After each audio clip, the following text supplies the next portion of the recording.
우리 하나님은 삼위일체 하나님이신데 사탄도 삼위일체 하나님을 모방하는 존재다라고 말씀을 드렸습니다. 계시록 12장 13장에는 사탄의 삼위일체가 나타나 있는데요, 12장에는 용에 관한 말씀이 있죠. 이 용은 성부 하나님에게 해당되는 것이고, 그 다음에 13장에 보면 두 짐승이 우리 나타나고 있습니다. 첫 번째 짐승은 바다에서 올라온 짐승인데, 이 바다에서 올라온 짐승은 성자 예수 그리스도를 모방한다라고 말씀을 드렸어요. 그래서 용이 이 바다에서 올라온 짐승에게 보호자와 권세와 능력을 주는데, 이것은 성부 하나님께서 성자 예수 그리스도에게 나라와 권세를 위임하시는 것을 모방한 것으로 성경이 말씀하고 있습니다. 바다에서 올라온 짐승은 머리가 7인데 그 중 하나가 머리가 상해서 죽은 것처럼 보였는데 나중에는 회복되어서 많은 사람들을 미혹하게 되는데요, 이건 역시 죽으시고 부활하신 예수 그리스도를 모방하는 것으로 성경이 우리들에게 보여주고 있는 것입니다. 그 다음에 오늘 함께 나눌 말씀은요, 이제 두 번째 짐승이죠. 즉 땅에서 올라온 짐승에 관한 말씀인데, 이 땅에서 올라온 짐승은요, 성령을 모방하는 존재, 성령에 해당되는 것입니다. 계시록 13장 11절 말씀을 함께 읽어보겠습니다. 내가 보매 또 다른 짐승이 땅에서 올라오니 어린 양같이 두 뿔이 있고 용처럼 말을 하더라. 땅에서 올라온 짐승은 어린 양같이 두 뿔이 있어서 사람들이 어린 양이 아닌가 이렇게 생각하게 되었지만, 결국 이 땅에서 올라온 짐승의 정체는 무엇입니까? 용처럼 말을 하더라 라고 말씀하고 있어요. 사람들이 언뜻 보기에는 어린 양같이 보였는데 실상은 용에게 속한 존재라고 하는 것입니다. 사탄적 존재라고 하는 것을 보여주고 있는 것입니다. 여러분들 용처럼 말을 한다고 하잖아요. 이 말을 한다는 것이 땅에서 올라온 짐승의 정체는요, 거짓 선지자인 것을 우리들에게 보여주고 있는 것입니다. 계시록 16장 13절 말씀이죠. 13절 말씀도 역시 사탄의 삼위일체를 우리에게 보여주는 것입니다. 또 내가 보매 개구리같이 새 더러운 영이 용의 입과, 용은 성부 하나님에 해당된다고 말씀을 드렸어요. 짐승의 입과, 이 짐승은 바다에서 올라오는 짐승인데, 이 바다에서 올라온 짐승은 성자 예수 그리스도를 모방하는 거죠. 그 다음에 거짓 선지자 입에서 나오니, 이 거짓 선지자는 바로 용처럼 말을 하는 땅에서 올라온 짐승을 가리키는 것인데, 이것은 바로 성령을 모방하는 존재라고 하는 것입니다. 12절 말씀을 함께 읽어보겠습니다. 그가 먼저 나온 모든 짐승의 권세를 그 앞에서 행하고 땅과 땅에 사는 자들을 처음 짐승에 경배하게 하니 곧 죽게 되었던 상처가 나은 자니라. 그가 먼저 나온 짐승의 모든 권세를 그 앞에서 행한다. 땅에서 올라온 짐승이 바다에서 올라온 짐승의 모든 권세를 그 앞에서 행한다는 말씀입니다. 땅과 땅에 사는 자들을 처음 짐승에게 경배하니, 여러분들 땅과 땅에 사는 이 땅에 사는 자들은요, 어린 양의 생명책에 그 이름이 기록되지 못한 자들인데, 이 땅에서 올라온 짐승이 땅에 있는 자들을 미혹하여서 처음 짐승에게 경배하게 한다. 처음 짐승이 무슨 짐승입니까? 바다에서 올라온 짐승이고, 이것은 성자 예수 그리스도를 모방하는 존재인 것이죠. 여러분들 이 말씀을 한번 이렇게 생각해 보시기를 바랍니다. 성령님은 어떤 분이실까? 성령님은 그리스도의 영이, 예수의 영인 것입니다. 그래서 성령님은 우리에게 예수 그리스도를 믿게 하시고, 예수 그리스도를 가르쳐 주시고, 예수 그리스도와 연합되게 하시고, 우리로 하여금 예수 그리스도를 주라 고백하게 하시고, 예수 그리스도에게 찬양과 경배를 돌리게 하시는 분이에요. 그런데 땅에서 올라온 짐승은 성령을 모방한다고 그러잖아요. 그래서 땅에서 올라온 짐승이 땅에 사는 자들을 미혹하여서 바다에서 올라온 짐승을 믿게 하고, 바다에서 올라온 짐승에게 경배를 하게 만든다는 거예요. 이해가 되십니까? 땅에서 올라온 짐승은요, 성령을 모방하는 거예요. 그래서 땅에서 올라온 짐승이, 바다에서 올라온 짐승은 어린 양 예수 그리스도를 모방하는 존재인데, 땅에서 올라온 짐승이 바다에서 올라온 짐승을 사람들에게 믿게 하고 사람들에게 경배하게 한다라고 하는 말씀이에요. 그래서 결론적으로 땅에서 올라온 짐승은 성령을 모방하는 존재이다 라고 하는 것입니다. 14절 15절 말씀을 함께 같이 읽어보겠습니다. 짐승 앞에서 받은 바 이적을 행함으로, 여기까지요. 여러분들, 짐승 앞에서 받은 바 이적을 행하는데 어떤 이적을 행한다는 것입니까? 땅에서 올라온 짐승이 이적을 행하는데 13절 말씀을 보게 되면 이렇게 얘기를 하고 있습니다.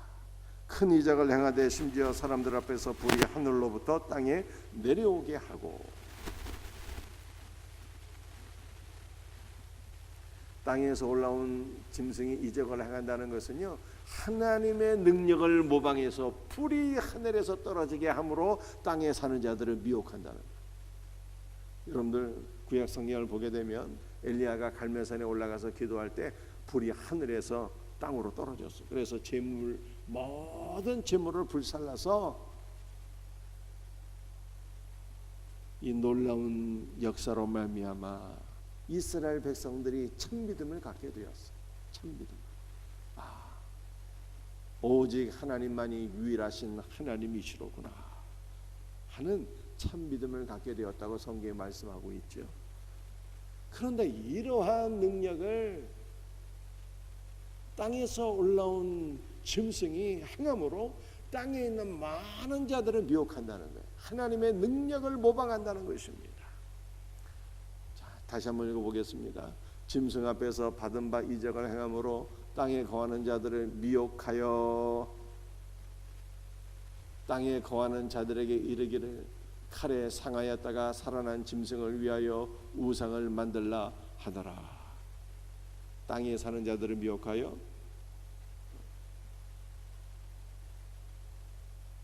칼에 상하였다가 살아난 짐승은요, 바다에서 올라온 짐승을 가리키는 거예요. 바다에서 올라온 짐승, 예수님을 모방하는 존재. 바다에서 올라온 짐승을 위하여 우상을 만들라. 우상을 만들게 됩니다. 여러분들, 이 말씀을 통해서요, 우리는 기독교 신앙이 무엇인가를 다시 한번 더 깨달으셔야 돼요. 기독교 신앙이 무엇입니까? 기독교는 하나님을 믿잖아요. 하나님은 어떤 분이십니까? 하나님은 영이시니라고 말씀하고 있어요. 하나님은 눈에 보이지 않는 분이에요. 영적인 분이에요. 하나님은 영이십니다. 그러므로 성경이 이렇게 말씀하고 있어요. 하나님은 영이시고 눈에 보이지 않는 분이기 때문에 눈에 보이는 그 어떠한 형상도 만들지 말라, 이렇게 말씀하고 있어요. 그 어떠한 형상도 만들어서는 안 되는 거예요. 여러분들, 우리는 눈에 보이지 않는 하나님을요, 성령 안에서 믿으며 영과 진리로 예배를 드려야 되는 거예요.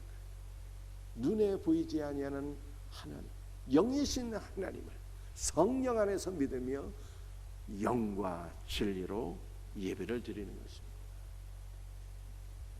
그런데 이 사탄의 역사는 무엇일까요?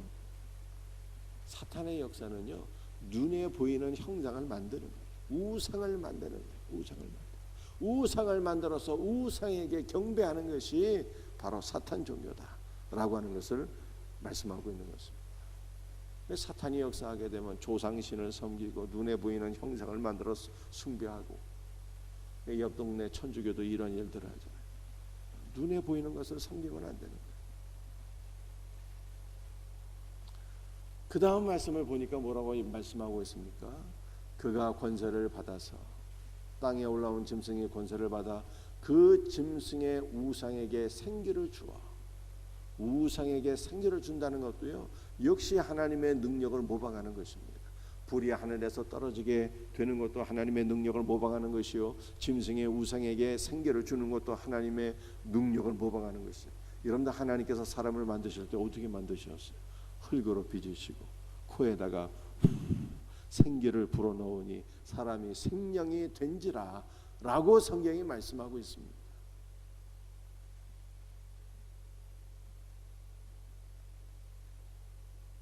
이 사탄의 삼위일체가 하나님의 삼위일체를 모방하는 것이고 하나님의 능력을 모방하게 된다, 이렇게 말씀하고 있어요. 그리고 그 다음 말씀을 보니까 짐승의 우상에게 경배하지 아니하는 자는 몇이든지 다 죽이게 하더라, 이렇게 말씀하고 있습니다.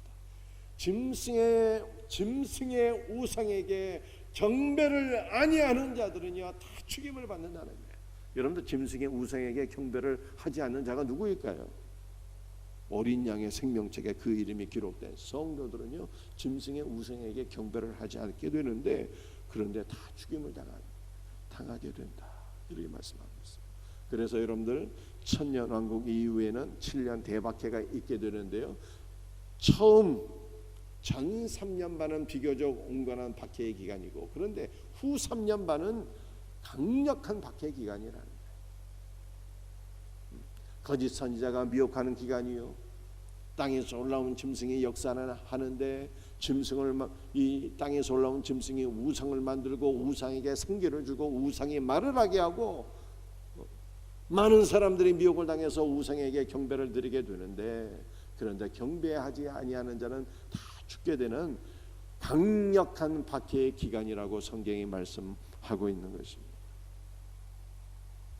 마지막으로 16절에서 18절 말씀 우리 한번 같이 읽어보겠습니다.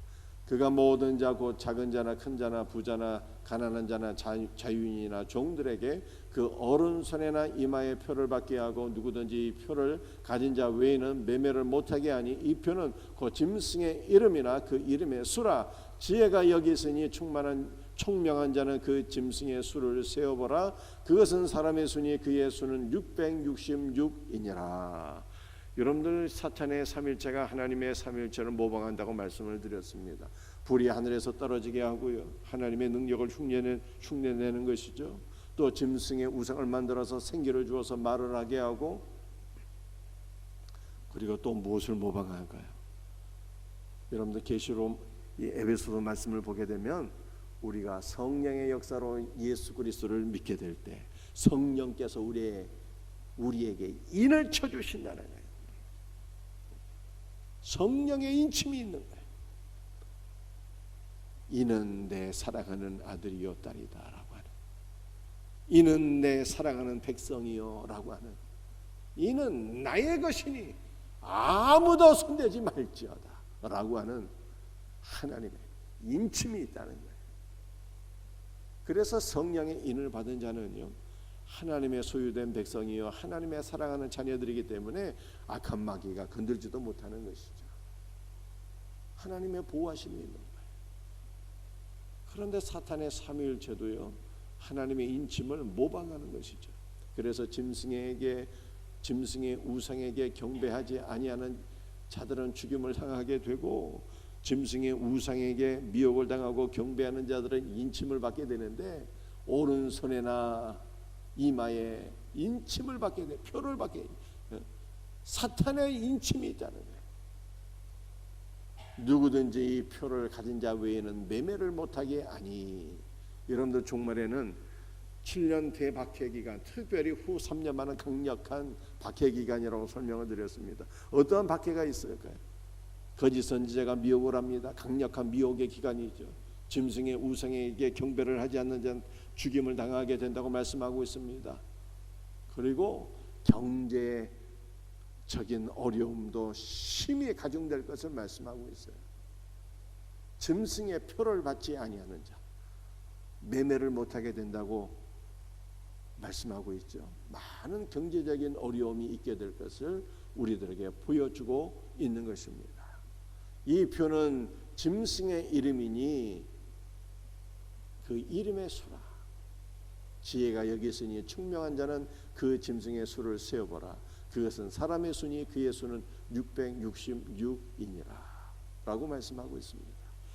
여러분들 구약의 히브리어 자음도요 일정한 숫자 체계가 있거든요.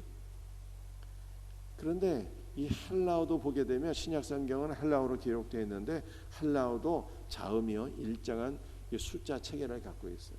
그래서 여러분들 예수님, 예수라고 하는 이 헬라어 이 자음을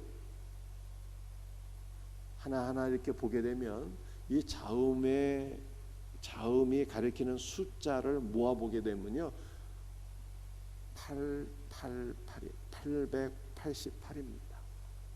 여러분들 이 헬라어 자음의 숫자는요 그냥 숫자로 끝나는 것이 아니라 다 영적인 의미를 가지고 있어요.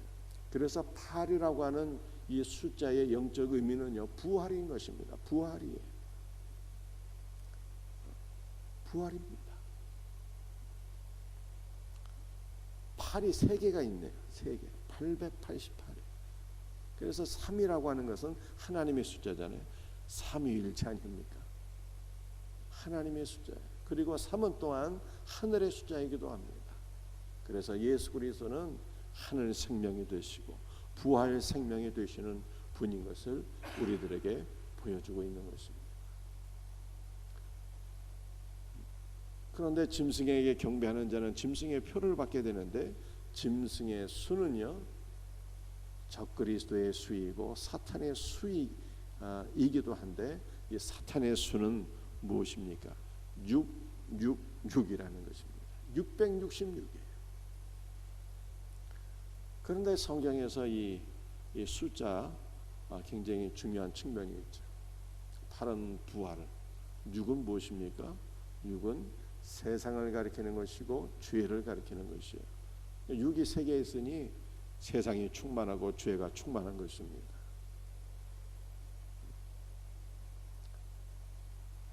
그런데 이 짐승의 수를 받지 못한 자는 매매를 할 수가 없어서 많은 경제적인 고난을 받게 된다라고 하는 것을 지금 성경이 말씀하고 있습니다.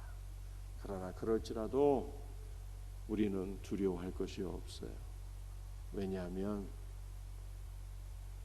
아버지 하나님께서 우리를 양육하시기 때문입니다. 여러분들 아버지의 사명이 무엇입니까? 아버지의 사명은 자녀들을 책임져 주는 것이고 자녀를 먹이는 게 아버지의 사명이에요. 육신의 아버지는 때로는 연약해서 아버지의 사명을 잘 감당하지 못하는 분들도 혹시 있지만 우리 하나님 아버지는요 전능하신 분이에요. 우리를 너무나도 사랑하시는 분이에요. 그래서 아버지 하나님께서 우리를 지켜주시고 우리를 먹여주시는 거예요. 먹여주시는 것이 아버지의 사명이에요. 하늘 아버지께서 우리를 먹여주실 것이기 때문에 우리는 염려할 것이 없는 것입니다. 대박해 기간에 성도들에게 많은 박해가 있을지라도 원수 마귀는 인간의 육신은 해할 수 있을지라도 인간의 영은 절대로 건들지도 못해요. 우리의 영을 주님께서 지켜주시고 보호해주시고 우리에게 영원한 생명을 주시는 것입니다. 우리는 이미 영원한 생명을 받은 자예요. 여러분들 7년 대환란의 기간에 우리가 어떻게 승리자가 될 수가 있습니까? 우리가 어제도 말씀을 드렸습니다. 성도는 이기는 자인데 인내와 믿음으로 이긴다. 이렇게 말씀하고 있어요. 여러분들 인내는 참을인 자, 참고 견디는 것이 아니에요. 인내는 견고히 서 있는 거예요. 그래서 인내와 믿음으로 이긴다는 것은 믿음이 견고하게 세워진 자가 이긴다는 뜻이에요. 믿음이 매일 오락가락하고 흔들리면 7년 대환란의 기간에 승리자가 될 수가 없어요. 믿음이 확립된 자는 이기는 거예요. 사랑하는 성도들, 우리는 어떻게 신앙생활을 해야 될까요? 여러분들, 우리는 능력을 추구하는 자가 되면 안 돼요. 아까 이 사탄도 뭐를 행합니까? 사탄의 삼위일체가요 하늘에서 불이 떨어지게 하잖아요. 하나님의 능력을 모방하잖아요. 능력을 자꾸만 추구하는 자들은요 미혹을 받을 수가 있어요. 사탄이 강력하게 미혹하여서 사탄에게 사로잡힐 수 있습니다. 교회 안에서도 능력을 추구하고 신비를 추구하는 자들은요 매우 위험해요. 매우 위험해요. 여러분들, 우리는 어떠한 신앙생활을 해야 되는 것입니까? 말씀을 붙잡고 말씀을 따라 신앙생활을 해야 돼요. 하나님의 말씀을 붙잡는 자는 믿음이 견고하게 세워지고 믿음이 견고하게 세워지는 자가 여러분들 최후의 승리자가 되어서 예수 그리스도의 재림을 맞이하게 되는 것입니다. 그러므로 마지막 시대에 여러분들 우리는 믿음으로 살아야 돼요. 아버지 하나님께서 우리를 책임져 주셔요. 아버지 하나님께서 우리를 먹여주신다니까요. 아버지의 사명은 책임져 주시는 거예요. 이 믿음으로 사셔야 돼요. 말씀을 붙잡고 말씀으로 우리의 믿음이 확립될 때 우리는 반드시 승리자가 되는 것입니다. 예수님이 승리했으니 우리도 승리하는 거예요. 이미 승리자가 된 것입니다. 이 믿음으로 기도하시고 오늘 하루도 승리하는 복된 성도들이 다 되시기를 예수님의 이름으로 축복합니다. 기도하시겠어요? 아버지 하나님, 종말에 사탄의 삼일체가 강력하게 역사하고 특별히 7년 대환란의 후 3년 반은 거짓 선지자가 미혹하고 많은 박해의 기간, 경제적 어려움이 있는 기간이라고 성경에 말씀하고 있습니다. 그러나 아버지 하나님께서 우리의 아빠가 되시니 아버지께서 우리를 책임져 주시고 먹여 주실 줄로 믿습니다.